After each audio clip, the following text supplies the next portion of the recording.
everyone, and welcome back to Nine Tucks Boxing. Um, I would just like to overview and give my prediction and preview on the upcoming fight tomorrow, which is between Josh Taylor and Jack Catterall, longer-awaited rematch. Big domestic dust-up, and a fight a lot of people have been wanting to see for a long time, not just domestically but internationally as well. And it's also a good battle aside from the rivalry, a good battle of 140-pound contenders, with one of them looking to get back into the title mix, and the other still not being completely out of it if they lose, but having to have a longer path to get back there. So, I wanted to wait until the weigh-in to refrain from making my prediction for this, and I'm glad I did. So, at the weigh-in, neither of them particularly look too bad. It's hard to tell with Josh because for a good while now, he's always struggled with making the weight. But I think that plays a factor in this fight. So, how do I see it going? I see it somewhat similar to the first fight, but I think there will be a few differences. I think Taylor's going to start faster. We're going to see a similar start to how he started against Teofimo Lopez in that fight. But I think as the fight goes on, it might carry on in a fairly similar way to the Lopez fight. My reason being is that Josh Taylor's legs seemed to go against Teofimo Lopez as the rounds went on, and that's, I would argue, was kind of a sign that his best days of the weight are behind him. Not saying his best days as a fighter are behind him, because he's still relatively kind of inexperienced as a pro. Obviously, not in terms of pedigree, being a former undisputed champion, but in terms of numbers of fights. But I guess when you're in wars, that can take a toll on your career. But I'm not willing to make a comment on that yet. But I believe his best days are weighted behind him. And I also believe there's an element which kind of shocked us in the first fight, which just seems, style-wise, Jack Catterall kind of seemed to have the number in some ways. But, and there are a few buts in this fight, Jack Catterall doesn't do any more than he has to kind of win rounds and win the fight. And I think he's gonna have to in this fight. We saw it against Taylor in the first fight, which actually probably it cost him the fight. Even though I had him winning 114, 111. It probably cost him the fight because he was kind of in cruise control. And we saw it with him against Linares as well.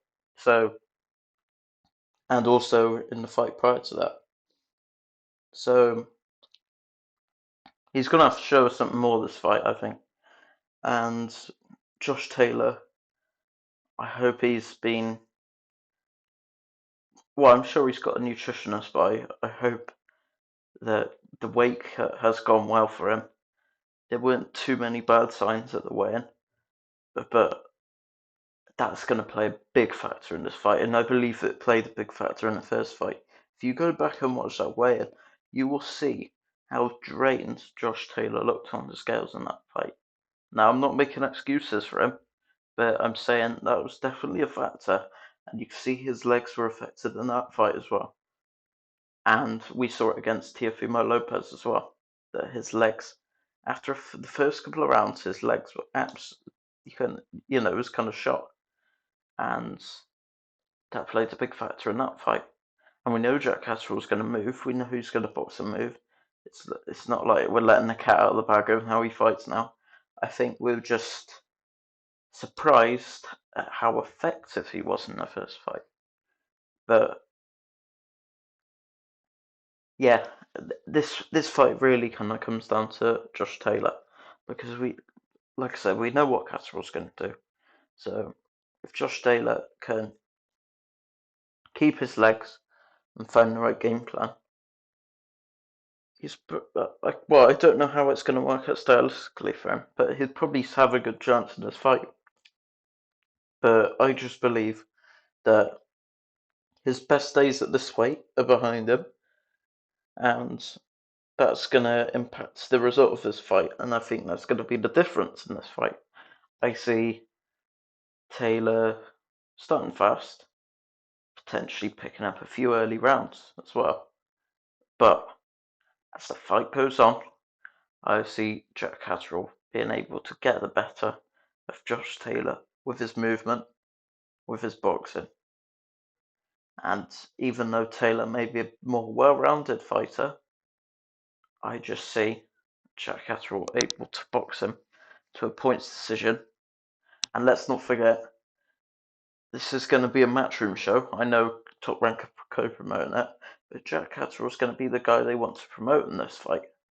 So that's going to be a factor too, because obviously in the first fight it was Josh Taylor. The fight was over at Boxer. So that's going to be a factor.